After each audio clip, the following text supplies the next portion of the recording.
Work join பண்ணிட்டேன். March ninth நினைக்கிறேன். ஆமாம், மார்ச் 9த் நான் வந்து இன்ஸ்டாகிராமில் அவங்கக்கிட்ட பேசி 10த்தே ஜாயின் பண்ணிட்டேன். அவங்களும் எனக்கு வந்து ஒர்க் எல்லாம் சொல்லிட்டாங்க. அண்ட் 10த்தே எனக்கு ஒர்க்கும் கொடுத்துட்டாங்க. ஸ்டார்ட்டிங் ஒரு மாதம் வரைக்குமே கொஞ்சம் டவுட்ஃபுல்லாக தான் இருந்துச்சு. எனக்கு மட்டும் இல்லை, எங்கள் ஃபேமிலிக்கே கொஞ்சம் டவுட்ஃபுல்லாக தான் இருந்துச்சு.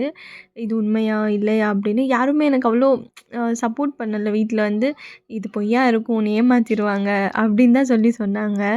ஆனா உண்மைய சொல்லணும்னா, நான் சேர்ந்த இடம் வந்து ஒரு ஜென்யூனான பிளேஸ் தான். அந்த பெர்சனுமே ஒரு ஜென்யூன் அண்ட் கைண்ட் பெர்சன் தான். ரொம்ப ரொம்ப அ ச பொறுமையா வந்து எனக்கு எல்லாமே சொல்லிக் குடுப்பாங்க. ஒரு 1 மந்த் வரைக்கும் சூப்பரா ட்ரெய்னிங் குடுத்தாங்க. அண்ட் அதுக்கேத்தபடி ஒர்க்கும் குடுத்தாங்க. நானும் ஒர்க் பண்ணிட்டு இருந்தேன். அதுக்கடுத்து தான் நம்மளோட இன்டெலிஜென்ஸ் காமிக்கிற டைம் வந்துச்சு.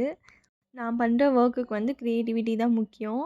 ஆனா, நீ கிரியேட்டிவிட்டியாவே யோசிக்காத. நான் குடுக்குறத காப்பி பேஸ்ட் மட்டும் பண்ணுன்ற லெவலுக்கு நான் அவங்களுக்கு வந்து கிரியேட்டிவிட்டி பண்ணி மோசமா டார்ச்சர் பண்ணியிருக்கேன்.